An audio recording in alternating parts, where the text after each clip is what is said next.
जो हम आज्ञा कर रहे हैं उस बात को समझो कि कोई भी शरीरधारी एक क्षण भी कर्म किए बिना नहीं रह सकता। अगर कहीं कोई ऐसा हठ करे, बड़ी विचित्र लीला है, बड़ी विचित्र लीला है। हम कह रहे हैं परमार्थ को अगर आप समझ गए तो कुछ बाहरी नहीं बदलना है, कुछ बाहरी नहीं बदलना है। अंतर का परमार्थ होता है। अंतर के चिंतन में बहुत ही कूड़ा करकट है, तो बाहर का जो कुछ है ये विशेष लाभप्रद नहीं है। ये ऐसा है जैसे राख में किया गया हवन। अंदर का चिंतन बहुत करने के करते करते करते जब थक गया, फिर जो समझ में आया वो बात है। भगवान कह रहे हैं कर्मेंद्रियाणि संयम या आस्ते मनसा स्मरण। ऐसा ज्यादा होता है। हम कर्मेंद्रियों को तो रोक लिए और मन से हम उसका चिंतन कर रहे हैं। इंद्रियार्थान विमूढ़ात्मा मिथ्याचार सौच्यते। वो मिथ्या है, वो झूठा है। इंद्रियों से चिंतन कर रहा है भोगों का, उसे मिथ्या कहा। क्रियाएं तो हो ही रही हैं। बहुत सूक्ष्म बात कही गई। देखो, एक मार्ग में 3 स्थितियां बताई गई हैं त्याग की। पहला है त्याग। त्याग का तात्पर्य है जिसे निषेध किया गया वो हम कर्म नहीं करेंगे, वो हम गलत मार्ग की बातें नहीं करेंगे। त्याग। धर्म आचरण करेंगे जो धर्म पूर्वक विषय सेवन है। गृहस्थ विरक्त, सब विषय सेवन ही माना जाता है। जैसे हम भोजन पा रहे हैं, जो भी शरीर यात्रा के लिए चाहिए, ये विषय ही तो है। धर्म युक्त, जिसके लिए जो धर्म है, पर यह विश्राम स्थिति नहीं है, इसके ऊपर उठा जाता है। त्याग भोगों की लालसा है पर भोगना नहीं, क्योंकि धर्म विरुद्ध। इसके ऊपर स्थिति का नाम वैराग्य। भोगों का सानिध्य है पर भोग वृत्ति ही नहीं है, इसे वैराग्य कहते हैं।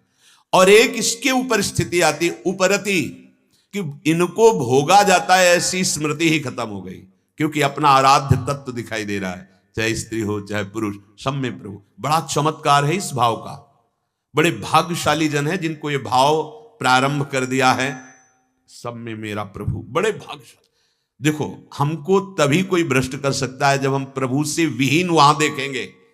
बार बार इशारे से समझाते हैं कि समस्त दैत्य जिन मोहिनी भगवान को देखकर मोहित हो गए, एक भी देवता मोहित नहीं हुआ। क्यों? क्योंकि वो भगवान कह गए, देखो अभी मैं इनसे अमृत कलश लेता हूं, और देखते देखते हरिजू बन गए मोहिनी रूप। देवताओं को पूरा पता है मेरे भगवान हैं ये, किसी के अंदर काम नहीं प्रकट हुआ, सब मोहित वो हो गए। अगर हम यही भाव पूरे चराचर जगत में, तो हम कहां भ्रष्ट होंगे। लेकिन हम ऐसा नहीं देख पाते। हमें यही देखने के लिए साधना मिली, ये परमार्थ मिला। चाहे गृहस्थी से चलो चाहे विरक्ति से, जब तक ये भाव नहीं देखोगे तब तक मुक्त नहीं हो पाओगे। मुक्त होने के लिए एक स्थिति में आना पड़ेगा, सबके हृदय। देखो, परम रस सिंधु में डुबोने वाले महाप्रभु हरिवंश चंद्र जी कह रहे, ये क्रूरा अपि पापिनो न च सताम संभाष्य दृश्याचे सर्वानुवस्तु तया निरीक्ष। सब में अपने आराध्य देव देखो। लेकिन केवल हम इंद्रियों को रोक लिया, सत्कर्म नहीं कर रहे, आगे प्रभु का चिंतन, प्रभु का आश्रय नहीं, इतने मात्र से आप सिद्ध नहीं हो गए। भगवान तो यहां कह रहे हैं बड़ी मूढ़ता है और मिथ्याचार है। ये मिथ्याचार है। सांसारिक भोगों को बाहर से भी भोगा जाता है और मन से भी उनका चिंतन होता है। बहुत ध्यान से सुनना, बाहर से भोग भोगना और मन से उन भोगों का चिंतन करना, दोनों में कोई फर्क नहीं, दोनों बांधेंगे आपको। बाहर से अगर हम और अहंकार किए हुए कि हम अमुक अमुक त्यागी, कोई उसमें अध्यात्म में कोई उन्नति नहीं होगी। ऐसे 50 वर्ष निकल जाते हैं। सुलझना है। रसबल छूटे जो विषय तब ही तो सुख होए। अब उनका चिंतन नहीं बनना चाहिए, चिंतन प्रभु का होना चाहिए, प्रियालाल का होना चाहिए। बाहर से जब राग पूर्वक कोई भी भोग भोगा जाता है तो वो बांधता है आसक्ति राग से। संस्कार ऐसे पड़ते हैं कि उन भोग के बिना हम जी नहीं सकते।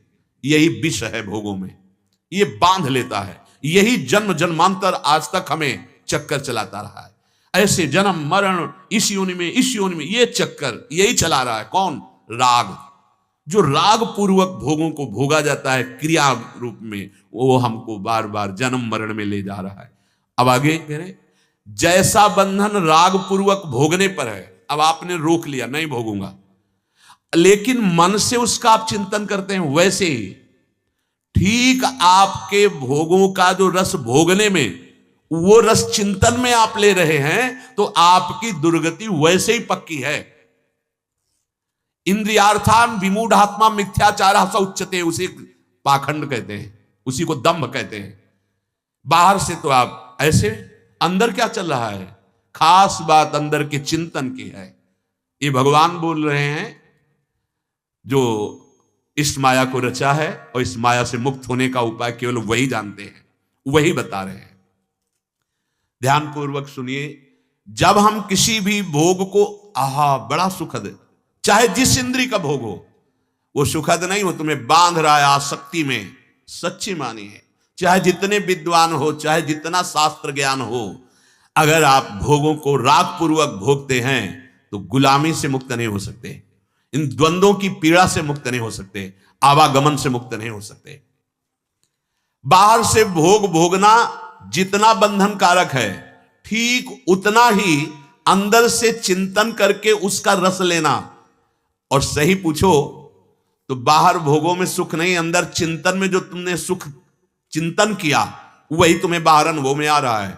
अगर तुम्हारा चिंतन कहीं और लगा दिया जाए, फिर कोई भोग सुख नहीं दे सकता। दाल में चीनी डाल दी, हलवा में नमक डाल दिया, बिल्कुल उल्टा भोग, इसके बाद बैठा लिया, और ऊपर ऐसा यंत्र जो बड़ा भयावह किसी समय गिरकर चकनाचूर कर सकता है। अब पाइए भोजन, आपको दिखाई दे रहा किसी सेकंड में गिर सकता है। अब आपसे बाद में पूछा जाए हलवा कैसा था, दाल कैसी थी, आप बिल्कुल स्वाद नहीं बता पाएंगे, क्योंकि आपका चिंतन उसमें, या आपको फांसी की सजा देनी जाए, इसके बाद जो भोग समर्पित किया भोगो, किसी में सुख नहीं, क्योंकि आपको हर सुख में फांसी का फंदा दिखाई देगा, क्योंकि आपका चिंतन वहां चला गया। ठीक ऐसे ही यदि हमारा चिंतन प्रभु में है और हम धर्मयुक्त विषयों का सेवन करते हैं, वो बंधन कारक नहीं है। हम भोग नहीं भोग रहे, लेकिन हमारा चिंतन भोगों का हो रहा है, ठीक वैसे ही दुर्गति होगी जैसे अधर्माचरण करने वाले की होती। ये चीज समझनी है। बाहर से तो हम, अंदर आपके क्या चल रहा है, अंदर की बात से भगवान की प्राप्ति होती। अनन्य चेता सततम यो माम स्मृति नित्यशा, जो निरंतर मेरा चिंतन करता है, भगवत चिंतन के बिना एक भी वृत्ति खाली रहेगी, फंसा देगी। कहा हनुमंत विपत्ति प्रभु सोई, क्या विपत्ति? बोले हम कोई गलत थोड़ी कर रहे हैं, लेकिन आपका चिंतन क्या हो रहा है? खास बात चिंतन की, ये बहुत जोर की बात है, बहुत जोर की बात है, जिसमें साधक चाहे गृहस्थ हो या विरक्त हो ध्यान नहीं देता। ध्यान हम क्या देते हैं? बाहर के त्याग की। और अंदर, चूंकि अंदर कोई देख नहीं रहा है, अंदर कोई भय नहीं है, कोई हमें समझ नहीं पा रहा, और हम अंदर ही अंदर चिंतन कर रहे हैं, गलत रस ले रहे हैं, वो वैसे दुर्गति करेगा जैसे बाहर की क्रियाएं। जो भोगों के चिंतन में रस लेने लगता है, भोगों की स्मृति, भोगों में लिया गया रस, वो ज्यों का त्यों हर जन्म में नया होता रहेगा। बस यही छोड़ना है। ये वो संतों ने कहा है कि अगर सांप काट ले तो एक शरीर नष्ट होता है उसके विष से, लेकिन भोगों का विष चढ़ जाए तो पता नहीं कितने, जब तक सदगुरु रूपी झाड़ने वाले नहीं मिलेंगे तब तक ये चढ़ा ही रहेगा। नशा आज तक चढ़ा है, देख लो। ये बहुत खास बात है, ये बहुत खास बात। बाहर हम सब लिखवा सकते हैं, ये त्यागा, ये त्यागा, ये त्यागा, ये त्यागा। अंदर क्या चल रहा है? अंदर उसको लिखवाओ। हम तो कहते हैं बड़ी कृपा है कि अभी वैज्ञानिकों ने ऐसा कोई यंत्र नहीं बनाया कि छाती में लगाया और मन में चल क्या रहा है टीवी में दिखाई देने लगा। भैया 1 मिनट में धुल जाए जो, अगर यहां का देखने को मिल जाए ना मन का। ऐसे तो हम बड़ी दूसरों के दोष देखकर बड़े बड़े अक्षरों में वर्णन कर सकते हैं, हे तू ऐसा। भगवान की बड़ी कृपा, ऐसी मशीन नहीं बनी है। नहीं तो वास्तविक बात है, अगर यहां लगा के या मन में चल के आ रहा है किसी बिरले के निरंतर तैल धारावत भगवत चिंतन, वही जीवन मुक्त अवस्था है। ये बहुत सावधानी रखो। कह रहे अंदर के चिंतन से जो रस लेता है भोगों का, ठीक दुर्गति उसकी वैसे ही होगी जैसे बाहर से क्रियान्वित। भोगों की स्मृति और भोगों का रस एक चिंतन में तुम ले रहे हो, वो हृदय में ऐसे जैसे मोमबत्ती पिघला के कोई भी आप छाप लगाओ, बिल्कुल वैसे ही बना रहेगा। अब उसको नष्ट करने के लिए बड़ा भजन करना पड़ेगा। तभी जहां भजन शुरू करते हो वो गंदी गंदी बातें, गंदा चिंतन, वो संस्कार नष्ट हो रहे हैं। साधक ऊब जाता है कि इतना तो पहले नहीं था जितना अब हुआ। ज्यों का त्यों वैसे ही संस्कार बना रहता है। ये बहुत खास, इसीलिए कहा जाता है बार बार नाम जप करो। नाम जप चल रहा है, अगर मन भोगों का चिंतन कर रहा है, वो छाप नहीं लगा पाएगा, वो ज्यों का त्यों संस्कार नहीं बना पाएगा। इसीलिए राधा राधा राधा। भोग बहुत सावधानी से, क्योंकि सावधानी से नहीं सुनोगे तो तुम्हारी भोग प्रवृत्ति बढ़ जाएगी, जो आगे बात कही जा रही। चिंतन प्रभु का हो रहा है और भोग क्रिया हो रही है, जैसे भोजन पा रहे। भोग क्रिया का मतलब एक केवल जनेंद्रिय की क्रिया नहीं, सब इंद्रियों की। चिंतन प्रभु का हो रहा है, क्रिया भोग की हो रही, वो बांध नहीं पाएगी। अब प्रभु का चिंतन जिसका हो रहा है वो अधर्माचरण कर ही नहीं सकता। भूल न दे कुमारक पाऊं, धर्मयुक्त जो विषय है वो इसलिए बांध नहीं सकता क्योंकि प्रभु का चिंतन हो रहा है। चिंतन प्रभु का हो रहा है, क्रियाएं लौकिक या आध्यात्मिक जो भी क्रियाएं हो रही, चिंतन प्रभु का हो रहा है, उसे कोई नहीं बांध पाएगा, कोई नहीं। इसीलिए बड़ा सूक्ष्म विषय है। कैरवा भाव रहस्य पारगमति श्री राधिका प्रेयसा, जिसकी मति राधा वल्लभ लाल के प्रेम में ऐसे रहस्यमय स्थिति को प्राप्त है, वो विषयान ग्रहणन तो मुंचंत हुआ, कोई फर्क नहीं पड़ता। क्यों? क्योंकि चिंतन राधा वल्लभ लाल के प्रेम में डूबा हुआ है। अब बाहरी शरीर की क्रियाएं तो क्या वो पापाचरण करेगा? बोले संभव ही नहीं। जैसे सूर्य उदय होने के बाद अंधकार नहीं रहता, ऐसे ही भगवत चिंतन जिसका चलता है पापाचरण की गुंजाइश ही नहीं है। लेकिन जो धर्म पूर्वक विषय है वो भी उसे नहीं बांध पाएगा क्योंकि चिंतन चल रहा है। अब यदि चिंतन भोगों का चल रहा है, आप भोग त्यागी हो, नई बात बनेगी। बस ये बात समझना है, हम बाहरी त्याग को लिखवा सकते हैं, ग्रंथ बना सकते हैं या, लेकिन अंदर की बात, महात्मा वही, भक्त वही, सतमार्ग का पथिक वही जिसका चिंतन ठीक है। अब इस पर दृष्टि डालिए, जिसका चिंतन ठीक है, चिंतन ठीक है तो सतमार्ग के पथिक से असत क्रियाएं होंगी ही नहीं। जो धर्म विरुद्ध निषेधात्मक हो ही नहीं सकती, क्योंकि पहले क्रिया के संकल्प बनता है और उसका सत्य चिंतन हो रहा है। अब वही स्वाभाविक क्रियाएं होंगी जो परम मंगल करने वाली, दूसरों को सुख प्रदान करने वाली, दूसरों का मंगल करने वाली। सतरति सतरति सा लोकांतारयति। भोग के चिंतन से बहुत बड़ी हानि है। पीछे चर्चा आई थी कि जो विषयों का ध्यान करते हैं उनके अंदर काम प्रबल होता है, काम प्रबल होता है, क्रोध प्रकट हो जाता है, स्मृति नष्ट हो जाती है, बुद्धि भ्रष्ट हो जाती है। मन से भोगों का चिंतन करते हुए जो सुख लेते हैं उनमें विशेष विशेष हानि और पतन का मार्ग है। बस आप ये देख लीजिए। इसीलिए दीर्घकाल निरंतर सत्कार सेवितो दृढ़ भूमि, पातंजलि महाराज, निरंतर नाम आदर सहित जपते रहो, मन लगे या ना लगे। राधा राधा राधा राधा, जहां वो गंदी बातें चिंतन करावे, राधा राधा राधा राधा। हम चिंतन में सावधान नहीं रहते, कारण उसमें लोक लिहाज का कोई फर्क नहीं, कोई जान तो नहीं रहा हम क्या चिंतन कर रहे हैं। व्यवहार में कोई गड़बड़ी नहीं है तो बाहरी कोई भय है नहीं। अंदर ही अंदर हम भोगों का चिंतन, गलत चिंतन, और कहीं हम दृश्य गलत देखने लगे मोबाइल आदि से, हो गया। केवल बाहरी दंभ रहेगा, भक्ति का अंदर बिल्कुल बिल्कुल पाखंड रहेगा। बहुत सावधानी की जरूरत है। बाहरी व्यवहार में तो हानि कर ही नहीं सकते, नहीं तो कानून है, व्यवहार है, समाज है, इनका भय है। लेकिन अंदर के चिंतन में ना तो व्यवहार कोई बाधक है, ना समाज बाधक है, ना कानून बाधक है। अंदर का जो चिंतन हो रहा, लेकिन वही दुर्गति हो जाएगी जो बाहरी आचरण से होती है। अंदर के चिंतन को साधक को संभालना है। उसमें यह नहीं देखना कि मानस पुण्य होए नहीं पापा, उसमें नहीं चलेगा। भोगों का त्याग तो प्रगट में करना कठिन है, कोई कर सकता है, अध्यात्म से कहते हैं। लेकिन अंदर से मन से भोगों का त्याग कर देना, यही अध्यात्म है। सावै मन कृष्ण पदारविंद। गोपीजन ये पुत्र हैं, पति हैं, परिवार की पूरी वैसे जैसे एक गृहस्थी, लेकिन खास बात क्या है, मुरारी पादार्पित चित्त वृत्ति। एक वृत्ति भी गोपी की जगत में नहीं है, श्री कृष्ण में है। इसीलिए बड़े बड़े परमहंस उनकी चरण रज की वंदना करते। क्यों? क्योंकि उनका चिंतन श्री कृष्ण है। निरंतर तैल धारावत मुरारी पादार्पित चित्त वृत्ति, सब ने वंदना की गोपीजनों की। पति हैं उनके, पुत्र हैं, पूरा वैसे घर परिवार जैसे गृहस्थी का लीपना पोतना, धान कूटना, रसोई बनाना, वैसे ही सब कार्य, पर मुरारी पादार्पित चित्त वृत्ति।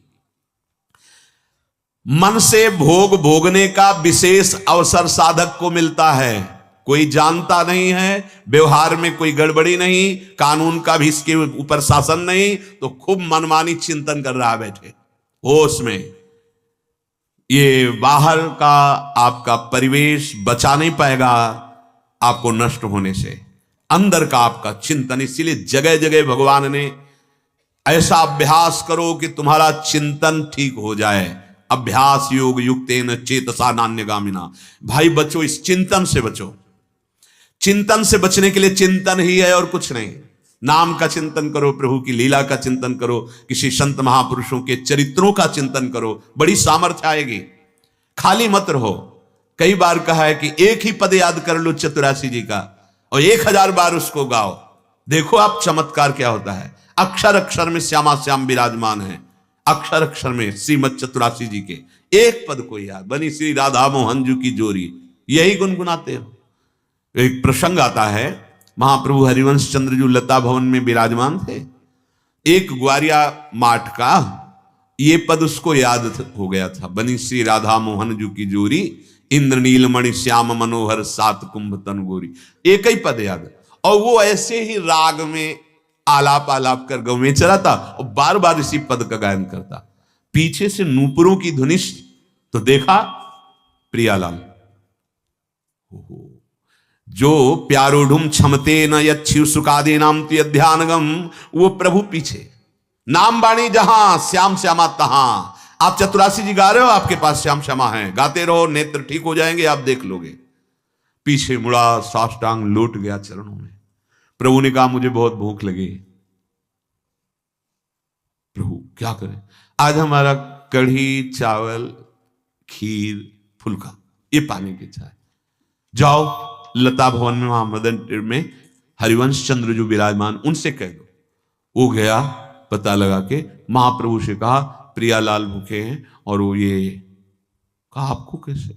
वो हम तो एक पद गा रहे थे भजन, बनी श्री राधा मोहन जी की जोरी, इंद्र नीलमणि श्याम मनोहर सात कुंभ तनु गोरी, तो पीछे नूपुरों की ध्वनि सुनी। महाप्रभु ओहो कैसे कृपालु हमारे प्रिया प्रीतम है। गौ चराने वाले को जुगल सरकार वृंदावनेश्वरी और वृंदावनाधीश्वर, इनके दर्शन।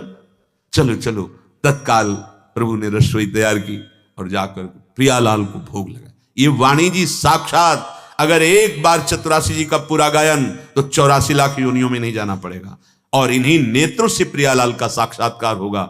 ये सिद्ध महापुरुषों ने अनुभव करके, हाँ, छुट्टी 84 भ्रमंते निरख है जुगल किशोर।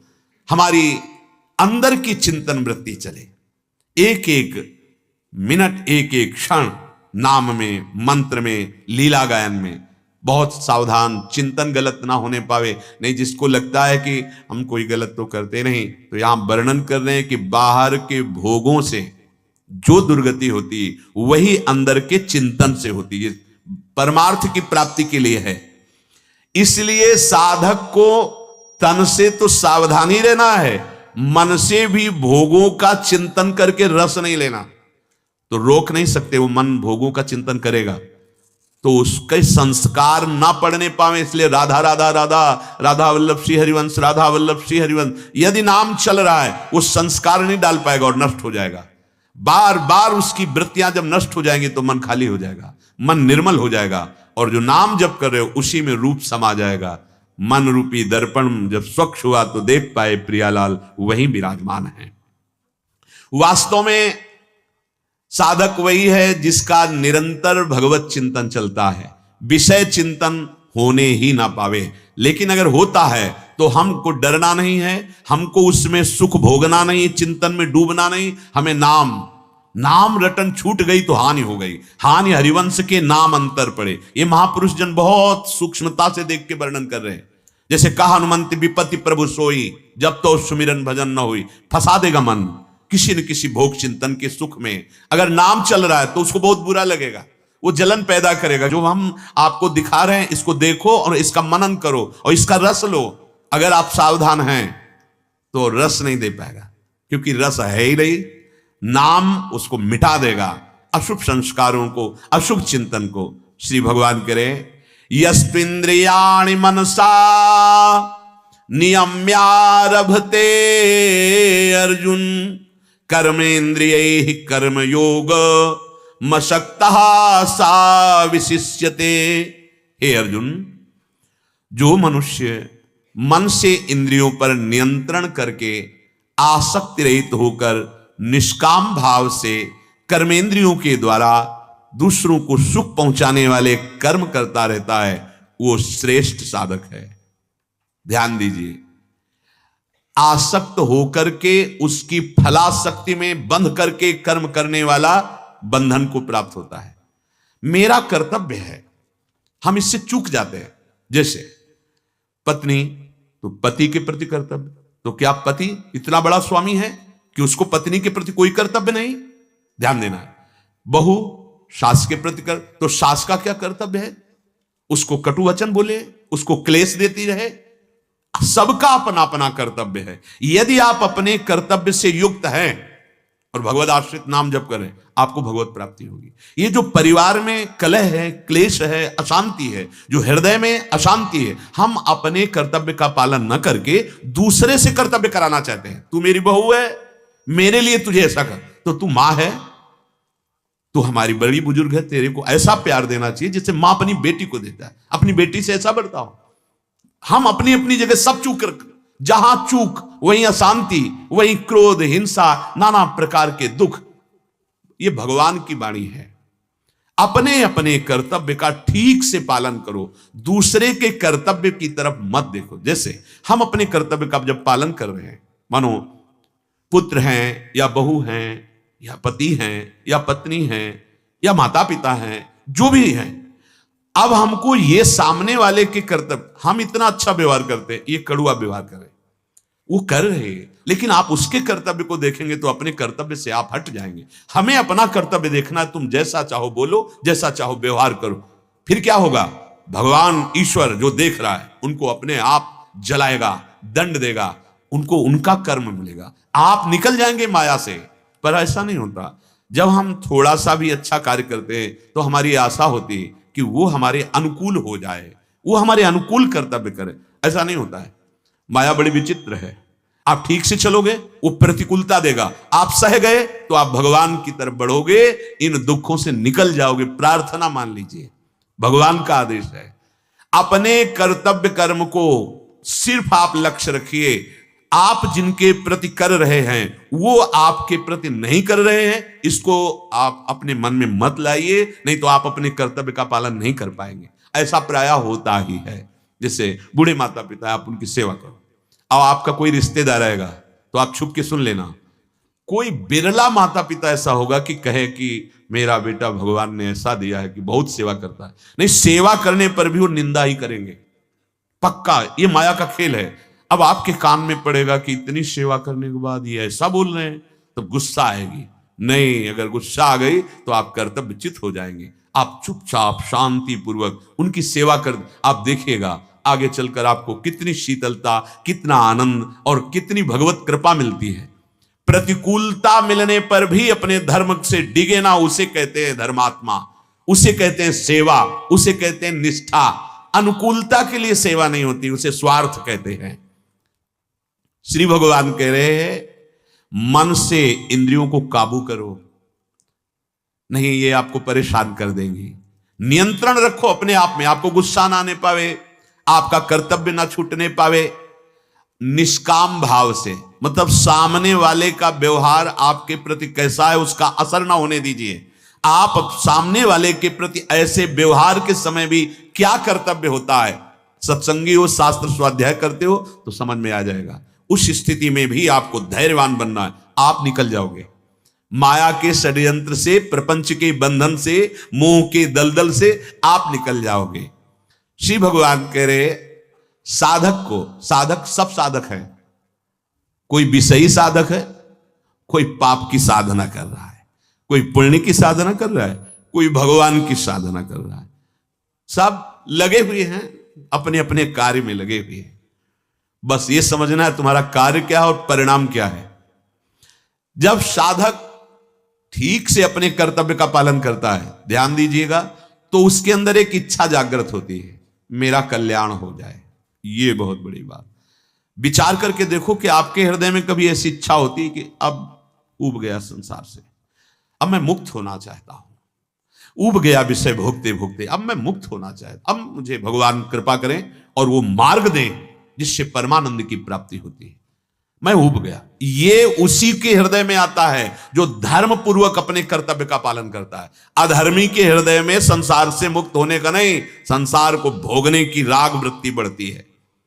अब फिर ध्यान दीजिए, जब साधक के हृदय में अपने कल्याण की उत्कृष्ट अभिलाषा जागृत होती है, तब वो समझने लगता है कि इस सारे संबंध, ये सारे कर्म बेकार है, विघ्न है भगवत प्राप्ति में, और वो उनसे भागना चाहता है।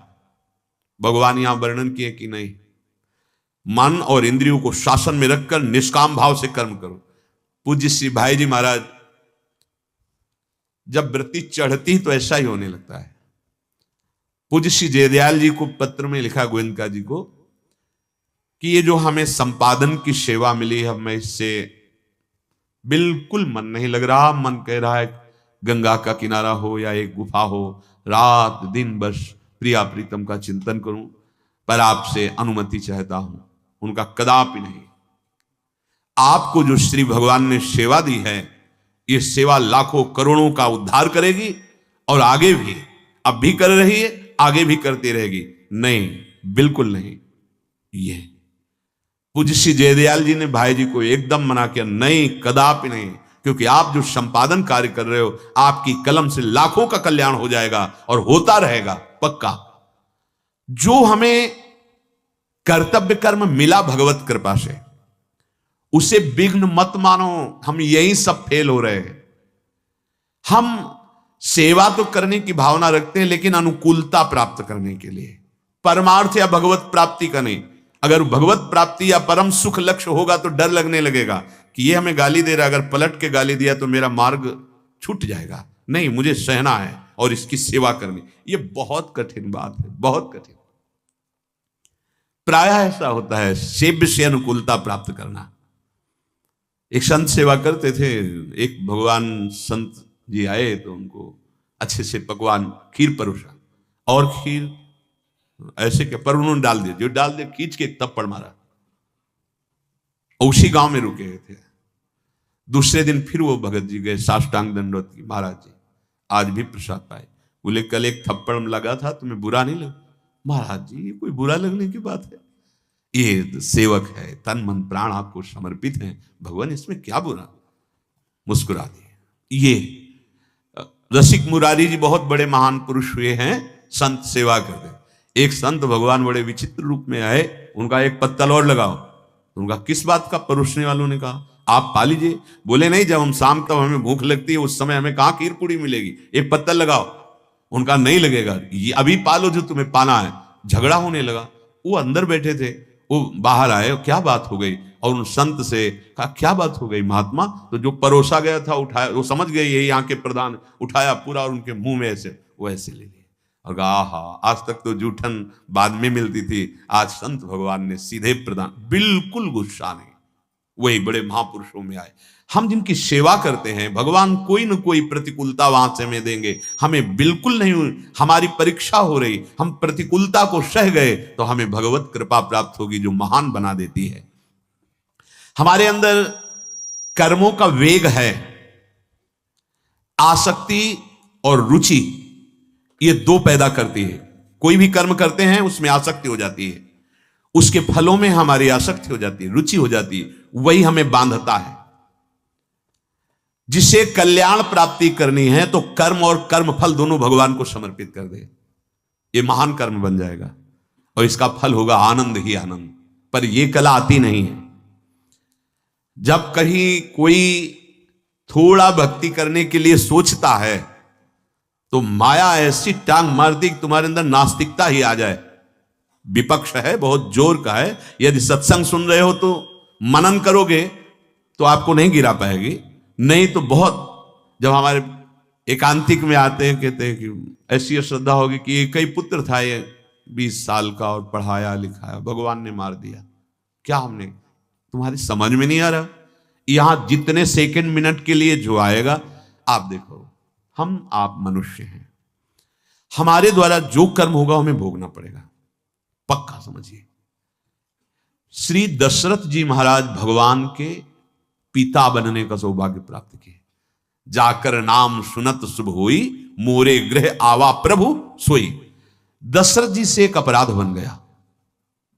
शब्द वेधी बाण देखा नहीं कि क्या है और चला दिया, तो श्रवण कुमार की छाती में लगा। और इस दुखद घटना को जब आपने सुनाया उनके माता पिता को, तो भयानक दुख से दुखी होकर कहा, मैं आंखों से अंधा हूं दोनों, मेरा बेटा ही मेरी आंख था, मेरा बेटा ही जीवन था, आपने मुझे बेटे से रहित कर दिया। अब तो मैं जीवित नहीं रहूंगा, प्राण त्यागता हूं, पर इस कर्म का तुम्हें भोग मिलेगा। जैसे मैं अपने बेटे से रहित होकर और उसके वियोग में प्राण त्याग रहा हूं, ऐसे तुम अपने बेटे से वियोग प्राप्त करके प्राण त्यागोगे। भगवान अवतरित हुए पर साप नहीं मिटा। उस कर्म का फल महाराज दशरथ जी को, पर इनका अहोभाग्य, महान सौभाग्य कि ये जिनके वियोग में प्राण त्याग करें वो भगवान हैं। ये तो बड़ा मंगलमय हो गया। लेकिन सूक्ष्मता कर्म की देखिए, यदि वो वियोग में प्राण त्यागते तो आप भी हा राम हा राम हा रघुनाथ ऐसा वियोग में तड़पते हुए प्राण त्यागे। हम आप तो कितने भजनानंदी हैं। कौन सा यहां तो सत्कर्म ही नहीं, केवल भगवान से मांग ही मांग है। आप चाहते सुख हो, आचरण दुख के, भगवान के पिता हैं। चूक हो गई, ये नहीं देखा, उनको लगा कोई मृग पानी पी रहा है। वो घड़े की डुब डुब आवाज में शब्द वेदी बाण का ज्ञान था, संधान किया वो सीधे श्रवण कुमार के हृदय में, वो फल भोगना पड़ा। आप विचार करो, इतने महामहिम जगत बंदनी भगवान जिनके पुत्र बने आकर उनकी बात कर रहा हूं। हम आप ऐसे ऐसे अशुभ कर्म, ऐसे ऐसे पापाचरण कर्म, कोई सत्कर्म नहीं, तपस्या नहीं, व्रत नहीं, अनुष्ठान नहीं, भगवान हमारी बात मान लो, आपका परम मंगल हो जाएगा। भगवान के आश्रित होकर जो भी जैसे भी वो विधान रचे, बड़ा मंगलमय होगा। सह जाइए, समय है, अपना कल्याण कर लीजिए। राधा राधा राधा, और जो भी कर्म कीजिए भगवान को समर्पित कर दीजिए।